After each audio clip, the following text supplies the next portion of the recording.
Hi everyone, I'm San, and you're listening to San Uyen Podcast. Lately, it's been raining so much in Saigon. I've also heard news about typhoons up north, and I truly hope everything will be okay. I remember when I was little, living in my hometown, whenever a typhoon approached, my mom would sometimes have to prepare food for days on end, because heavy rains often led to prolonged flooding. Thinking about those typhoon days still gives me chills. Now I live in Saigon, but the recent rainy days here feel just like a typhoon. The area where I live has had incredibly strong winds lately, making it feel like you could literally be blown away walking down the street. The weather has been so moody. Anyway, I still prefer being at home, and I really hope this year's typhoons in our country won't be too severe or significantly impact people's lives. Today, I want to share a topic with you all, actually. It's an answer to a question many of you asked after my future direction video went live on my San Uyen YouTube channel. In that video, I talked about whether we should pursue our passion or do something we're good at, choosing between what we like and what we excel at. If you're interested in career guidance, or if you feel a bit lost trying to figure out your own career path, you might want to listen to that video. Who knows, it might offer some insight. The most common question you asked was, how can I know what I'm good at? Honestly, my followers never disappoint me. You always come up with such difficult questions to answer. It's a question that each of us should ideally answer for ourselves, rather than seeking it from someone else, right? But it's okay, I'm happy to tackle your tough questions, and I'll share my experience in recognizing what I'm good at. As I shared, I grew up in a rural area of central Vietnam, Ha Tinh City, a coastal city without too many outstanding features or strong economic development. Historically, students from Enghi Tinh, Enghi and Ha Tinh provinces were known for being smart and diligent, and honestly, it's quite true. Because besides studying, what else did we do? There was absolutely nothing else for entertainment back then. These days, things seem to have modernized a bit. There are cinemas, shopping malls, and more cafes. But back in 2010, when I was in high school, there was almost nothing for entertainment except for a few internet cafes. However, I can't deny that the people of Enghi Tinh possess incredible diligence and a strong drive to escape poverty. So, wherever I go, I'm very proud to be a child of central Vietnam. And I'm happy to see many siblings and friends from my region living and working in Saigon, achieving their own successes. And I feel that partly because I grew up in central Vietnam, I developed a love for art. I'm not sure, but I noticed that in regions with folk songs and distinctive music, people often have a unique artistic sensibility. Personally, I absolutely adore music. Even when I was in 4th or 5th grade, or even younger, I listened to Thai Nga Paris by night because my mom liked it, so we had many Thai Nga CDs. From a young age, I listened to folk songs, and I also wrote poetry and essays. Over time, I felt I had a knack for writing, poetry, and art. Have I told you the story about how, in 3rd grade, a poem I wrote for my mom for International Women's Day was published in a newspaper? That was also the first time I received a very significant payment, 70,000 VND, for a poem when I was just 8 years old. And over time, when I went to school, I believe that school is also a place that helps us recognize what we're good at. You can't just stay home and think about something to discover your talents. It's when we're doing things, in certain situations and environments, that we gain more material to explore what we like. And sometimes, school doesn't give you everything for your future. Many people go to university and then work in unrelated fields. But I believe school is a wonderful place that provides an environment for you to discover yourself. During my time in elementary school, from 1st to 5th grade, I don't have many memories, but I do remember being quite good at drawing. My teacher even took my traffic safety drawings to city and provincial competitions. But honestly, I didn't think much about specializing in fine arts because back then, artistic careers weren't highly valued. Art education was expensive, and job prospects weren't very popular. So, my parents insisted I study economics and natural sciences. Then, from middle school to high school, one subject always stood out for me: literature. In class, I was always the one whose essays the teacher would hold up and read aloud to everyone, saying it was a very good piece. Of course, literature scores are often strict, and you can't always get 9 or 10 like in math. But compared to math, where I had to grind extremely hard to get a good grade, For literature, I often didn't study much at all. I felt like I could get into the mood very quickly. It was like taking a breath, and the artistic, slightly poetic side of me would naturally flow out effortlessly. Each time I wrote an essay, I would first read and understand the work to grasp the author's intent and message, and in what context the essay was written. I also read a lot of sample essays to see how others developed arguments and used vocabulary. I personally felt that I didn't need to try very hard, and my literature grades were always high, always among the top, even when I was in high school and we were in a specialized math class, with math, physics, and chemistry as the main subjects.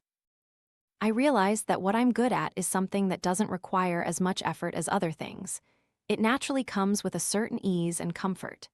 You wouldn't believe it, but back when I was preparing for university entrance exams in math, physics, and chemistry, I had to study an incredible amount, especially physics, because I was truly terrible at it, and my physics teacher didn't like me very much. I didn't think I couldn't do math, physics, or chemistry because I believed that logical subjects are quite simple in that we don't need to feel them, we just need to follow the rules correctly. It's a matter of practice. Do it repeatedly until it becomes familiar, and familiarity eventually leads to proficiency. That's how it is. But in fields like literature and art, it's different. They require a certain aptitude. It's not guaranteed that you'll draw beautifully over time just by drawing, or write well over time just by writing. At the very least, you need some innate skill or ability in that field, or you have to love it so much that you can practice an incredible amount to succeed later on. Before I had my first job as a content writer for a company, I also worked as a freelancer for several newspapers. Thanks to that freelance work, I was introduced to my first content writing job. Later, when I moved to Saigon, I continued doing content work, working for brands, then switching to a Korean media company, and then to an agency. In general, I've always worked in content, and even now, as an independent creator, I still see myself as a content creator rather than an influencer. The influencer aspect only came after I started creating content. And even now, I still think of myself more as a content creator, a content producer, than an influencer. Being an influencer is just a stroke of luck, thanks to your support. But deep down, I'll always be a writer. I truly believe that. A writer, someone who shares content, or simply someone who offers thoughts and confessions. I chose this path because I knew it was something I had great potential and ability in. You need to observe yourself in various environments, whether you're at school or participating in group activities outside. Observe yourself very carefully. When you do something and people praise you, or you yourself feel, why are they praising me? I didn't even try my hardest, but it seems like people think I did well.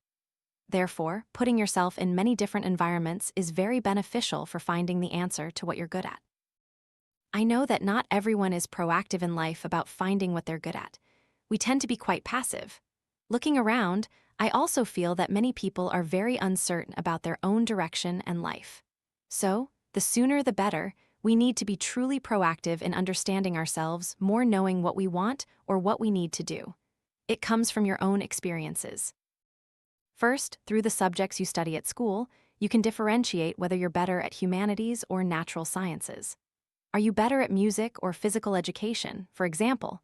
Personally, as soon as I took a physical education class, I knew it wasn't my strong suit. I often missed out on many awards just because of PE. I knew it was a huge weakness, and to overcome it, I've tried to exercise more, especially now I'm trying to work out even more. It might not be exceptional, but at least I can make it no longer a weakness. However, you don't need to focus too much on weaknesses. Focus on your strengths, what you're good at. The answer can't come from others. San herself can't give you a formula like, okay, go to point A, do this, and then you'll discover what you like. That's very difficult. When I read those questions, I feel a sense of vagueness within the questioners themselves because it's so strange to ask others what we're good at. That's something we need to actively discover for ourselves. You're watching this and no one explicitly says what they're good at. If you get high scores, you get praised. But in the process of doing things, I want to reiterate, it's that feeling when you do something without having to try too hard, but it still yields a certain result and receives recognition. Maybe it's recognized in class or recognized in the job market. Generally, it gives you that the feeling that you don't need to try your absolute hardest or put in too much effort, but it's still good when compared to other things. That's your strength. For some people, their strength is communication, talking to others. They say, a silver tongue saves tired hands. People who are articulate often don't need to do as much physical labor. Conversely, those who are too blunt and easily offend others often have to handle everything themselves. You can also look deeply into your daily personality. Sometimes, if you can't see it yourself, you can ask those around you what they feel about you or what they think you're like. Or San can even suggest a great way. If you're working at a company or studying in a class, you can create a survey and ask your close friends and colleagues to give feedback on you. Questions like, what do you like most about me? That's your strength. What do you like about me? Or what do you respect about me? What do you admire about me? Or what do you dislike about me? In general, we need objective outside opinions if we don't truly know what we're good at. So these are the thoughts San wanted to share to answer your question about how to know what you're good at. And of course, some of you also asked how to know you're good at something when there's always someone better around. My answer is, if you keep comparing yourself to others, you'll never feel good enough. That's the truth. Look at the list of the world's richest billionaires. It's constantly changing. How can any of us on any given day say we're the best or better than someone else? Instead of comparing, just focus on what you are good at. There will always be a place for you. Some people are bosses, some are employees. The level of good varies for everyone. It's not necessarily true that those who are better will be in higher positions. Each position requires the right person. The important thing is to focus on yourself. You don't discover your strengths by comparing yourself to others, but by looking within yourself. How you treat people around you, how you solve a math problem, or how you write an essay. Take learning a foreign language, for example. It's true that some people have a better aptitude for languages than others. Some have to try very hard, diligently grinding for a whole year to get an IELTS 6.5, while others only need a month or two to achieve the same result. The point is, when you clearly recognize your strengths and weaknesses, you will be the one in control of your future direction and career. This is very important. What I'm doing now isn't purely random. There's a bit of calculation involved. Because when I was working at a company, I was already earning a decent salary for myself. Leaving a good job for something completely uncertain isn't my nature. I think that even though my personality is sometimes a bit artistic, at least I'm a realist, and I know that when I work, I need to earn money. And to earn money, I have to choose something that will help me make money even when I'm sleeping. That's why I chose YouTube. Even old videos continue to be watched, and the view counts for old videos are consistent over a very long time. Even when I'm sleeping, people are watching my videos, and revenue is still generated after I've created content that resonates with them. It's a very promising venture, and I wasn't foolish to leave a job for something completely ambiguous. Of course, I wasn't entirely sure about my new path then, but I knew that transitioning from a written content creator to a spoken content creator would take a long time. But generally, it's quite similar. Both are about sharing content. And in the process of talking, I also discovered another strength. When connecting with friends, I'm often someone people confide in and share with.